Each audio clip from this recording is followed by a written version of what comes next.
ஓம் முருகா போற்றி போற்றி. என் அன்பு குழந்தையை, நாளை உனக்கு திடீர் திருப்பம் கிடைக்கப் போகிறது. உன் வாழ்க்கையில் நீ எதிர்பார்த்த திருப்பம் கிடைக்காமல் தள்ளிக்கொண்டே சென்று கொண்டிருந்தது. ஆனால் நாளை திடீர் என்று அந்த திருப்பம் ஏற்பட்டு உன் வாழ்க்கையை அப்படியே திசை திருப்பி மகிழ்ச்சி வெள்ளத்திற்கு ஆழ்த்தப் போகிறது. என் கண்மணியே, ஓரிடத்தில் நீ அவமானப்படுத்தப்பட்டால் அந்த இடத்திலிருந்து நிரந்தரமாக விலகிவிடு என்று உனக்கு எத்தனை முறை சொல்கிறேன். அன்பு பாசம் என மீண்டும் சேர்ந்து நின்றால் உன் அவமானங்கள் நிரந்தரமாகிவிடும். ஏன்னா, பழம் தின்னும் கிளியும் பிணம் தின்னும் கழுகும் பறவை இனம்தான். ஆனால் தரம் வேறு, தன்மை வேறு. இப்படித்தான் சில மனிதர்களும் ஞாபகத்தில் வச்சுக்கும். ஏன்னா, எப்போதும் ஒரே மாதிரி உண்மையாக இருப்பவர்களை விட அந்த ஆட்களுக்கும் சூழ்நிலைகளுக்கும் ஏற்றாற்போல் மாறுவர்களையே இந்த போலி உலகம் ஆகா ஓஹோ என்று பெருமையாக ஏற்றுக்கொள்கிறது. வாழ்க்கை சோதிக்கும் இந்த பரீட்சையில் நீ வெல்லப்போவதும் வீழ்வதும் எப்போதும் உன் கையில் தான் இருக்கிறது. ஆனால் நம்பிக்கை இருக்கும் மனதில் பயம் எழவே இயலாது. அனைத்தையும் கடந்து வா.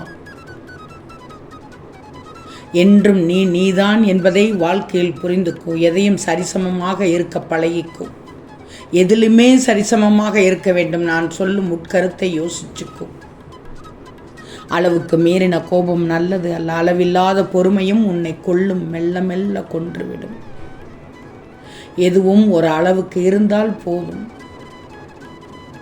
நினைத்ததை நடத்தி காமித்து விடுவேன். உன்னை வெறுப்பவருக்காக மனம் வருந்தாதே. உன்னை நேசிக்க 1000 பேர் இருக்கிறார்கள்.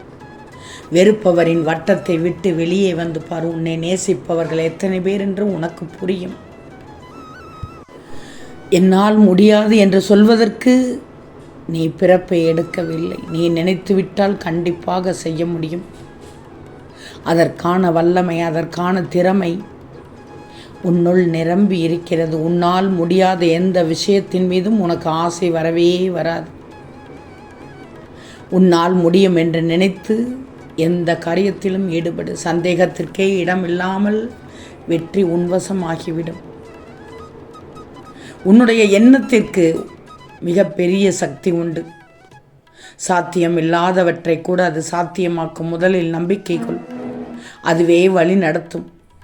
எதற்கும் என் பிள்ளையான நீ கலங்கவே கூடாது. நீ புரிந்து நடக்க ஒரு துணையை மட்டும் தேடிக்கோ. புரிந்து நடக்க ஒரு துணை இருந்தால் சரிந்து விழாமல் வாழ்ந்து விடுவாய். வாழ்க்கை முழுவதும் உனக்கு இந்த நேரத்தில் உனக்கான துணை மிக மிக அவசியம் தங்கமே. நீ வாழ்க்கையில் பல முடிவுகளை எடுக்கிறாய். ஆனால் கோபம் வரும்போது ஏதேதோ பேசிவிடுகிறாய். அந்த நேரத்தில் என்ன செய்கிறோம் என்று தெரியாமல் உன்னை நீயே மறந்து விடுகிறாய். உண்மைதானே? ஒரு சில நேரத்தில் உன்னுடைய புலன்கள் உன் புத்தியை தன்பாட்டுக்கு தன்னுடைய இஷ்டத்துக்கு இழுத்து சென்று விடுகிறது. எல்லாம் தெரியும் என்று நினைத்துக் கொள்கிறாய். உன்னுடைய புலன்களானது யானை மாதிரி. புத்தி என்பது அதை கொண்டு செல்லும் யானை பாகன் மாதிரி. பாகன் எப்படித்தான் ஓட்டி சென்றாலும் யானைக்கு ஒரு கடையில் சென்று பழத்தை தின்ன வேண்டும் என்ற ஆசை வந்துவிட்டால் பாகன் என்ன முயன்றாலும் அதை கட்டுப்படுத்தவே முடியாது. இதிலிருந்து என்ன தெரிந்து கொண்டாய்? உன் முடிவுகள் எல்லாமே சரியான முடிவுகள் என்று நீ சொல்ல முடியாது. உன்னை அறியாமல் உன்னையும் மீறி சில முடிவுகளை எடுத்து விடுகிறாய் என்றுதான் சொல்கிறேன். அப்படியென்றால் என்ன செய்வது முருகா என்றுதான் என்னிடம் கேட்கிறாய். முதலில் நீ எடுத்த முடிவு சரிதான் என்று சாதிக்கக்கூடாது. நீ எடுத்த முடிவு உணர்வுகளால் உந்தப்பட்டு புலன்களால் இழுத்து செல்லப்பட்ட முடிவாக இருக்கலாம். அடம் பிடிக்கக்கூடாது.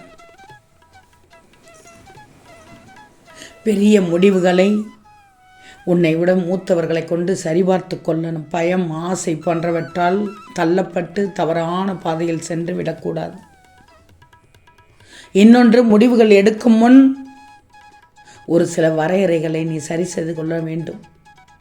எதனால் எதற்கு இந்த முடிவை எடுக்கிறோம் என்று இல்லை என்றால் அறிவற்ற ஒரு பிடிமானம் இல்லாமல் போய்விடும் தங்கமே. நான் சொல்வதையெல்லாம் மனதில் கேட்டுக்கோ. துணிச்சலோடு நீ எடுக்கும் காரியங்களில் இறங்கு. அதுதான் உனக்கு நிறைய தரும், நல்லதை தரும். அப்போதுதான் எதை செய்ய வேண்டும் எதை செய்யக்கூடாது என்று கற்றுக்கொள்ள முடியும் தங்கமே. வாழ்க்கையில் ஒரு பொருள் உன்னிட்ட இருக்கும்போது அதன் அருமை தெரியாது. அதுவே இல்லாமல் போனால் அலட்டிக் கொள்பவர்கள் எத்தனை பேர் இருக்கிறார்கள் தெரியுமா? இருக்கும்போது தாயின் அருமை தெரியாது, இருக்கும்போது தந்தையின் அருமை தெரியாது, இருக்கும்போது மனைவியின் அருமை தெரியாது, இருக்கும்போது உறவுகளின் அருமை தெரியாது. அதுவே இவை இல்லாமல் போனால் அழுது அடம்பிடித்து புலம்பிக் கொண்டிருப்பார்கள். உண்மைதானே? கவலையே படாதே. உன் திருச்செந்தூர் முருகன் உனக்கு அனைத்தும் செய்யப் போகிறேன். எங்கும் நிறைந்திருக்கும் ஒளியைப் போல உன் வாழ்க்கையில் ஒளி வரவட்டும். உன் நாட்கள் எல்லாம் இனிதாக அமையட்டும். வெற்றி உனதாகட்டும். என் வாழ்த்துக்கள் எப்போதும் உனக்கு இருக்கும் தங்கமே. நீ சகித்து கொண்டு வாழ்வது வாழ்க்கை அல்ல, உன்னையே நீ செதுக்கி கொண்டு வாழ்வதுதான் வாழ்க்கை. தயவு செய்து கோபப்படாதே. கோபத்தினால் தான் நிறைய இழந்து விட்டு இருக்கிறாய். கோபத்தின் போது வார்த்தைகளின் நிதானம் தேவை. கோபம் தீர்ந்துவிடும், ஆனால் வார்த்தைகளோ வாழ்ந்து கொண்டே இருக்கும். பிறர் மனதில் ஆறாத வழிகளாக வாழ்ந்து கொண்டே இருக்கும். கொஞ்சம் கவனமாக பேசு தங்கமே. எவ்வளவோ திறமை இருக்கிறது. அவர்களுக்கு மன்னிப்பை கொடுத்து விடு. உன் மனபாரம் குறைந்துவிடும். செய்வாயா? நியாயமானது உன் பக்கம் இருந்தாலும் புரிந்து கொள்ளாதவர்களோடு வாதிட முடியாமல் சில நேரங்களில் அமைதியாகத்தானே நீ இருக்க வேண்டியுள்ளது. அப்படியே இருந்துவிட்டு இந்த நிமிடம் இந்த நொடிதான் உண்மை. அதை அனுபவித்து விடு. சில நேரங்களில் உன் புத்தியானது வெற்றி பெறுகிறது, பல நேரங்களில் வெற்றியே புத்தியாகி விடுகிறது. உன்னால் முடியும் தங்கமே. முயற்சி செய். நீந்த முடியாத மீன்களை கூட நதி ஒதுக்கிவிடும். விமர்சனம் தாண்டி உழைக்காத மனிதனை வெற்றி ஒதுக்கி வைத்துவிடும். கவலையே படாதே. நான் சொல்வது புரிந்திருக்கும் என்று நினைக்கிறேன். உன்னை சந்திப்பதற்கு நான் எந்த வடிவிலும் வருவேன். என்னை கண்டுகொள்ள தயாராக இரு. நிச்சயமாக என் உதவி உனக்கு தக்க சமயத்தில் கிடைத்து உன் வாழ்க்கையை உயரச் செய்வேன். வாழ்க்கையை அடுத்த நொடியில் 1000 ஆச்சரியங்களை ஒளித்து வைத்திருக்கும். சிலவற்றை சந்தோஷங்களாகவும் சிலவற்றை சங்கடங்களாகவும். அதனால் பயப்படாது. வெற்றியை விட தோல்விக்கு பலம் அதிகம். வெற்றி சிரித்து மகிழ வைக்கும், தோல்வி சிந்தித்து வாழ வைக்கும். அவ்வளவுதான். மனதை திடமாக வச்சுக்கோ. சின்ன சின்ன கற்களாக எடுத்து போட்டாலும் காலம் கடந்து பார்க்கும்போது ஒரு கோட்டையே உருவாகிவிடும். காலம் அனைத்தையும் மாற்ற வல்லது. கவலைப்படாதே. நாளை உனக்கு ஒரு திருப்பம் நடக்கப் போகிறது. அந்த திருப்பத்தால் உன் வாழ்க்கை சிறப்பாக இருக்கும், அழகாக இருக்கும், இனிமையாக இருக்கப் போகிறது. ஓம் முருகா போற்றி போற்றி.